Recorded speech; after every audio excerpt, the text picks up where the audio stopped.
Olá, galera do terceiro ano, tudo bem com vocês? Aqui é a professora Sandra, quem vos fala, e eu estou aqui para comentar os conteúdos e propostas da semana 4 do PET 3 de vocês. Venham comigo!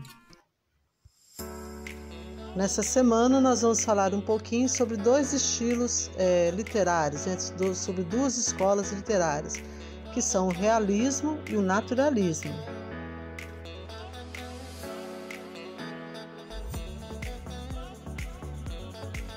O realismo é a escola literária que analisa a realidade. Então, o pano de fundo do realismo é a realidade. Tem origem na França e no Brasil surge depois do romantismo e antes do simbolismo. Então, o realismo aqui, ele se localiza entre o romantismo e o simbolismo, compreendendo os anos de 1881 a 1893, período concomitante, em que o naturalismo e o parnasianismo também se desenvolviam. Ele é marcado pelo objetivismo, pela veracidade e pela denúncia social. E ele tem início com a obra de Machado de Assis, que se chama Memórias Póstumas de Brás Cubas, que foi publicada em 1881.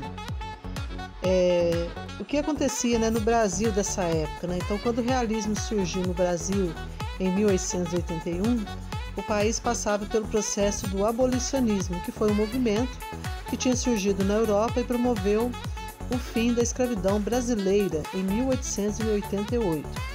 Na mesma altura, em 1889, ocorre a Proclamação da República.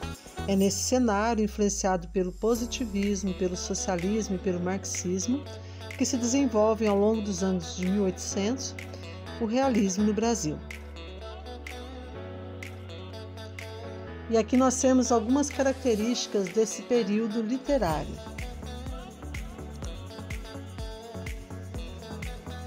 Inversão dos ideais do romantismo. Então ele, de uma certa maneira, negava a escola anterior. Enfoque no homem e no seu cotidiano.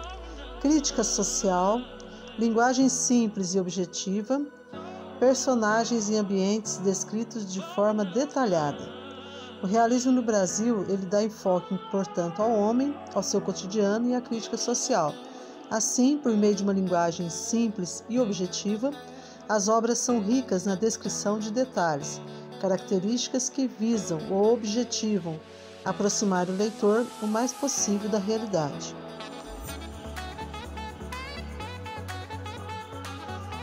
Já o realismo em Portugal, ele ocorre de maneira diferente. O enfoque dele está no combate ao romantismo e a sua idealização da sociedade, bem como no ataque à burguesia, à monarquia e ao clero. Então, o contexto é um pouco diferente e, ao que parece, é um combate mais veemente a essa escola anterior. Assim, ele tenta mostrar como a mentalidade romântica ilude as pessoas e como era preciso dar espaço à ciência.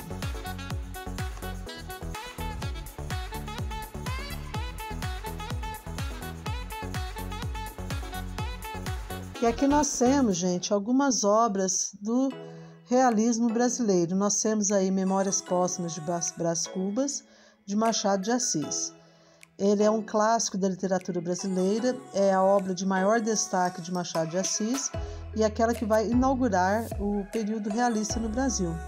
Isso porque é uma obra bastante ousada, a partir da qual tem início o processo de inversão dos ideais românticos, Então, negando aí os ideais românticos, ao desmascarar os interesses presentes nas relações sociais. Ela é dividida em 160 capítulos, começa com o relato da morte do seu narrador, Brás Cubas, o defunto autor. Então, assim, é uma obra bastante inovadora para a época, Porque a história começa a partir do velório do narrador, Então, ali, a partir do velório, ele vai retomando a vida dele, contando como se deu, a vida dele, Então, ela começa do final, depois ela vai para o início, depois ela dá a sequência normal.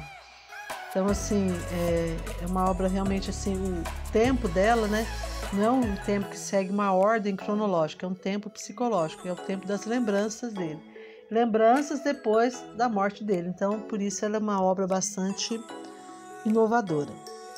Depois nós temos o Dom Casmurro, do mesmo autor, que é uma outra obra incrível, né? E trata da desconfiança da relação conjugal, mais uma vez opondo-se aos ideais do romantismo. Então, Dom Casmurro apresenta-se em 148 capítulos, que não são suficientes para revelar a dúvida quanto à traição de Capitu com Escobar. Capitu é o amor da vida do narrador Bentinho, conhecido como Dom Casmurro. O Escobar é o seu melhor amigo. Então, nessa obra, né, ela é escrita em primeira pessoa e o enfoque ali é nele mesmo, né, no narrador personagem. Ele conta a história a partir da perspectiva dele. Ele não dá espaço para que a Capitu se expresse, para que o Escobar se expresse. Então, durante toda a obra, ele menciona alguns indícios que o levam a acreditar que ela o traiu. Mas essa dúvida pairou no ar, né? Ninguém sabe se realmente houve essa traição ou se de repente foi alguma coisa da cabeça doente dele, porque ele era um homem assim apaixonado, né, pela mulher, ele era obcecado pela mulher. Então a gente não sabe se ela traiu mesmo ou se foi alguma coisa da cabeça do próprio narrador.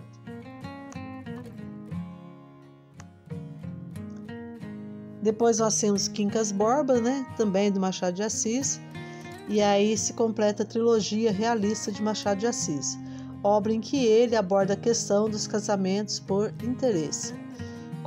Composta por 201 capítulos curtos, o narrador da obra é onisciente e por vezes chega a se comunicar com o leitor. Bom, depois, gente, nós vamos ter o Ateneu de Raul Pompeia, também é uma importante obra do realismo, ao mostrar a realidade de um colégio interno através de descrições detalhadas. O Ateneu constitui uma crítica à sociedade. O livro, inicialmente publicado em folhetins, que eram jornais semanais, né? Ele é composto por 12 capítulos e pode ser considerado autobiográfico, uma vez que fala de uma realidade vivida pelo próprio autor, que estudou num colégio interno. Então, a partir da vivência dele, ele produziu esse livro, né? Por isso se diz que ele é autobiográfico. Por fim, né, nós temos também Canções Sem Metro, de Raul Pompeia, que é uma prosa poética que inaugura o poema em prosa no Brasil. Apesar do fato de dar início a esse tipo de expressão que conjuga os gêneros literários prosa e poesia, é uma obra que poucos conhecem e, inclusive, é vista por alguns como um fracasso de Pompeia.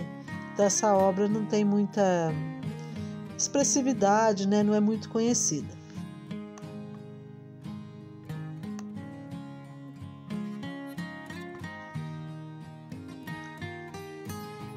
Então, gente, os dois autores aí, né, da escola realista, Machado de Assis, esse que está à esquerda, né, e o Raul Pompeia, que está à direita. O Machado de Assis, 1839 a 1908, é considerado um dos maiores escritores da literatura brasileira. Ele foi também jornalista e crítico literário. Ele é uma figura singular, um dos fundadores e diretores da Academia Brasileira de Letras. Ele escreveu poesia, contos, crônicas, romances e teatro. Marcado por temas sociais, críticas à burguesia e profunda análise psicológica dos personagens, a sua prosa é dividida em dois momentos: uma fase com a presença de características românticas e outra marcadamente realista. Já o Raul Pompeia é de 1863 a 1895. Foi jornalista, escritor e orador brasileiro. Ele publicou seu primeiro romance, Uma Tragédia no Amazonas, em 1880. O grande destaque dessa fase é o seu romance intitulado O Ateneu, 1888, primeiramente publicado nos folhetins e posteriormente a obra completa. figura polêmica, envolveu-se na campanha abolicionista e nas causas republicanas. Além disso, foi caluniado e afastado pelos amigos e, diante disso, suicidou-se no dia 25 de dezembro de 1895.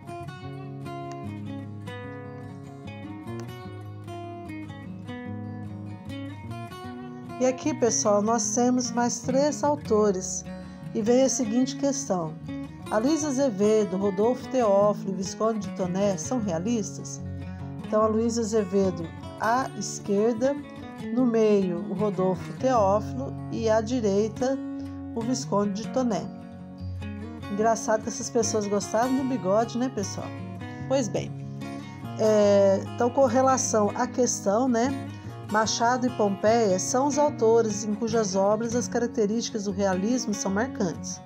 Além de ambos, no período realista, Aloysio Azevedo, Rodolfo Teófilo e Visconde de Toné transportam em alguns trabalhos marcas realistas. Então, algumas características realistas há nessas obras.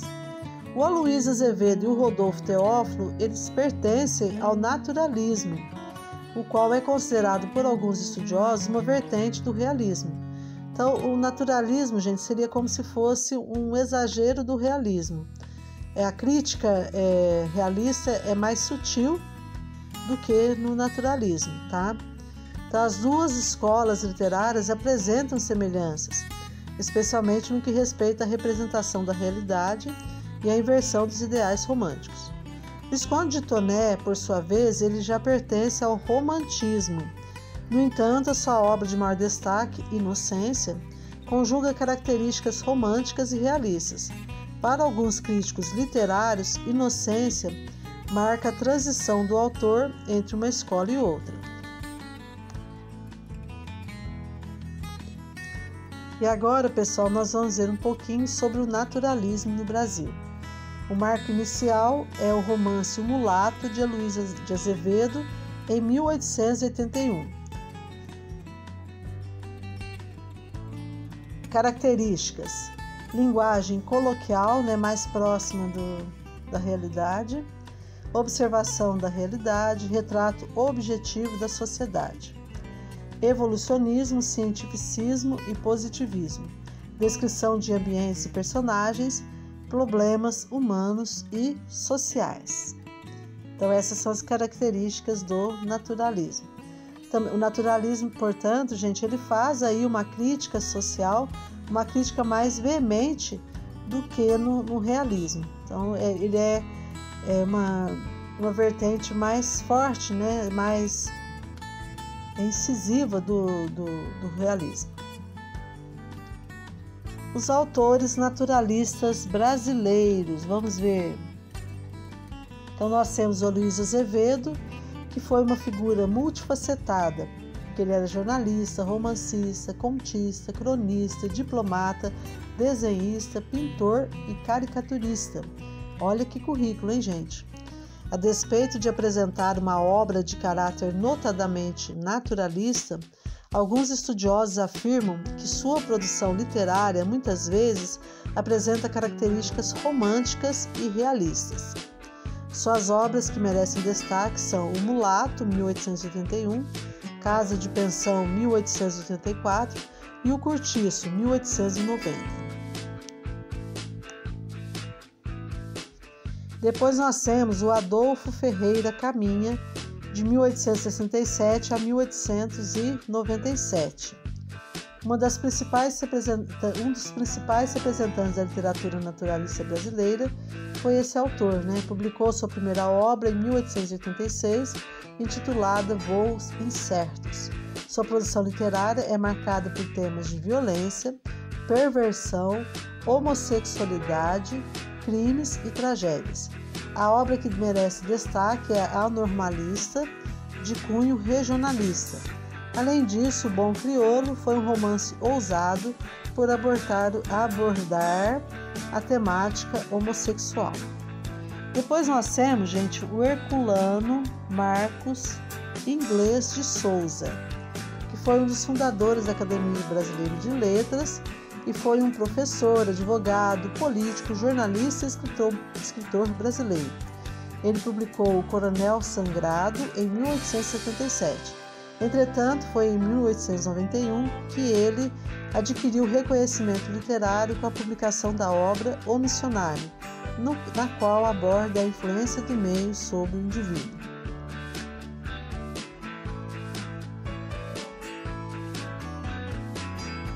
Pessoal, então, com relação ao naturalismo e ao realismo, então eles tiveram suas marcas iniciais em 1881, com a publicação de Memórias Póstumas de Brás Cubas, de Machado de Assis, que era realista, e O Mulato, de Eloísio Azevedo, que era naturalista. Esses dois movimentos surgiram na Europa e chegaram ao Brasil em tempos de revolução política, econômica e social. Ambos são contrários ao romantismo e negam a fuga à realidade. Eles prezam por descrições detalhadas, eles discutem falhas e propõem mudanças de comportamentos humanos e das instituições. Porém, elas apresentam algumas diferenças que nós vamos ver aqui logo abaixo nesse quadro, Então vejamos aqui. Vou abrir um pouquinho aqui. Então aqui nós temos a comparação entre os dois movimentos. Então, com relação à linguagem. Então, no realismo, nós temos uma linguagem direta e uso de adjetivos realistas.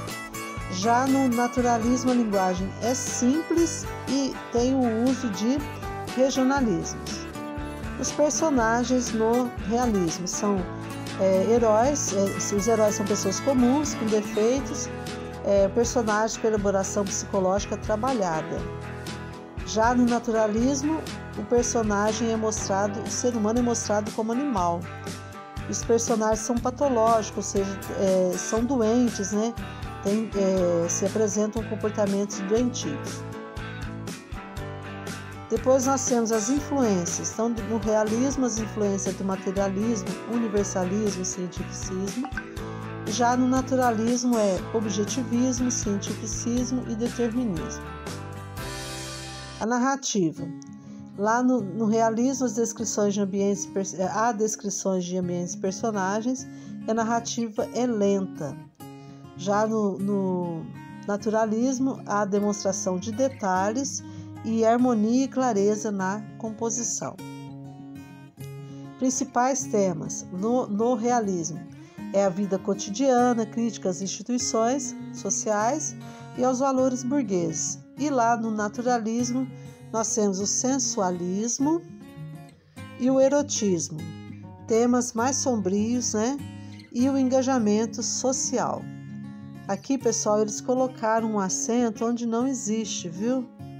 Principais não tem acento. Colocaram as duas palavras, tanto em cima como embaixo.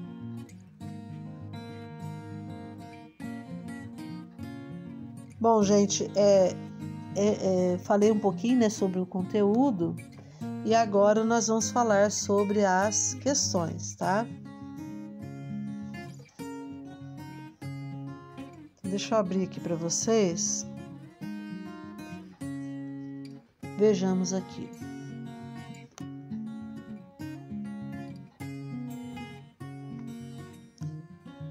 Leia o primeiro parágrafo do romance Memórias Póstumas de Brás Cubas, de Machado de Assis, e depois responda ao que se pede. Então, é o que está dizendo aqui, tá? Então, há algum tempo, hesitei se devia abrir essas memórias pelo princípio ou pelo fim, isto é, se poria em primeiro lugar o meu nascimento ou a minha morte.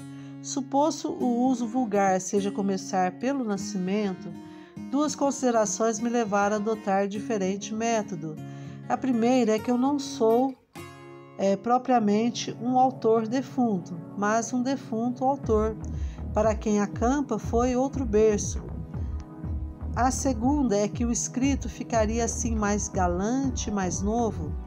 Moisés, que também contou a sua morte, não a pôs no introito, mas no cabo. Diferença radical entre este livro e o Pentateuco. Então aqui nós temos a introdução do livro, de Machado de Assis, Memórias Póstumas de Brás Cubas. E aqui vem a questão, Quais foram as duas considerações que levaram Brás Cubas a contar em primeiro lugar a sua morte? Se vocês voltarem ao texto, vocês obtêm a resposta. A resposta está clara no texto, né? Então, duas considerações o levaram, né, a começar pelo fim. Então, é só vocês relerem aqui para vocês encontrarem a resposta. Número 2. Ainda sobre o trecho lido de Memórias Póstumas de Brás Cubas, de Machado de Assis, responde: o romance narra em vida que Brás Cubas escreveu vários poemas e artigos para jornais e revistas. Como isso confirma o fato de que ele é um defunto autor e não um autor defunto? Então, voltem ao texto para que vocês possam pensar um pouquinho mais sobre essa questão. Essa já não é uma questão de que vocês vão obter a informação explícita no texto. Vocês vão ter de fazer uma interpretação para que vocês possam responder, tá? E aí vem a número 3. Agora, para responder as perguntas, você precisa ler um trecho do romance O Mulato, de Aloysio Azevedo. Então, pessoal, eu vou ler para vocês, eu não coloquei no vídeo, mas eu vou ler para vocês para que a gente possa depois pensar na questão. Raimundo tornou-se lívido. Manuel prosseguiu no fim de um silêncio. Já viu, amigo, que não é por mim que lhe recusei Ana Rosa, mas é por tudo. A família da minha mulher sempre foi escrupulosa a esse respeito, e como ela é toda a sociedade do Maranhão. Concordo que seja uma asneira, concordo que seja um prejuízo tolo. O senhor, porém, não imagina o que é por cá a prevenção contra os mulatos. Nunca me perdoaria um tal casamento, além do que, para realizá-lo, teria que quebrar a promessa que fiz à minha sogra, de não dar a neta senão a um branco de lei, português ou descendente direto de portugueses. O senhor é um moço muito digno, muito merecedor de consideração, mas foi forro à pia, e aqui ninguém o ignora. Eu nasci escravo? Sim, pesa-me dizê-lo, e não o faria se a isso não fosse constrangido. Mas o senhor é filho de uma escrava e também nasceu cativo. Raimundo abaixou a cabeça, continuaram a viajar, e ali no campo, à sombra daquelas árvores colossais, por onde há espaços a lua se filtrava tristemente, ia Manuel narrando a vida do irmão com a preta Domingas. Quando em algum ponto hesitava por delicadeza em dizer toda a verdade, o outro pedia-lhe que prosseguisse francamente, guardando na aparência uma tranquilidade fingida. O negociante contou tudo o que sabia. Mas que fim levou minha mãe, a minha verdadeira mãe? Perguntou o rapaz, quando aquele terminou. Mataram-na? Venderam-na? O que fizeram com ela? Nada disso. Soube ainda há pouco que está viva. É aquela pobre idiota de São Brás. Meu Deus! Exclamou Raimundo, querendo voltar à tapera. Que isso? Vamos! Nada de loucuras. Voltarás noutra ocasião. Calaram-se ambos. Raimundo, pela primeira vez, sentiu-se infeliz. Uma nascente má vontade contra os outros homens formava-se na sua alma, até aí limpa e clara. Na pureza de seu caráter, o desgosto punha a primeira nódoa, e querendo reagir, uma revolução operava-se dentro dele. Ideias turvas, enlodadas de ódio e de vagos desejos de vingança, iam e vinham, atirando-se raivosos contra os sólidos princípios de sua moral e de sua honestidade, como no oceano a tempestade açula contra um rochedo os negros vagalhões encapelados. Uma só palavra boiava à superfície dos seus pensamentos. Mulato? E crescia, transformando-se em tenebrosa nuvem, que escondia todo o seu passado. Ideia parasita que estrangulava todas as outras ideias. Mulato. E agora, pessoal, nós temos aqui a questão, né? O texto nos mostra que o romance trata de um tipo de preconceito. Que preconceito é este? Justifique. Então, vocês vão justificar com trechos com algum período, algum parágrafo, ou algum trecho desse texto, tá? Então, a que tipo de preconceito se refere? Essa aqui é a mais fácil, né, de responder. Pois bem, pessoal, chegamos ao final desse vídeo. Eu vou deixar aqui com vocês uma fala, né, que está lá no livro de Dom Casmurro, né? A minha alegria acordava a dele, e o céu estava tão azul, e o ar tão claro, que a natureza parecia rir também conosco. São assim as boas horas deste mundo. Então, pessoal, se vocês tiverem alguma dúvida, vocês podem me acessar pelo chat Conexão Escola ou por meio do grupo da sala. A vocês, boa semana, bons estudos e fiquem todos com Deus. Um abraço e até o próximo vídeo.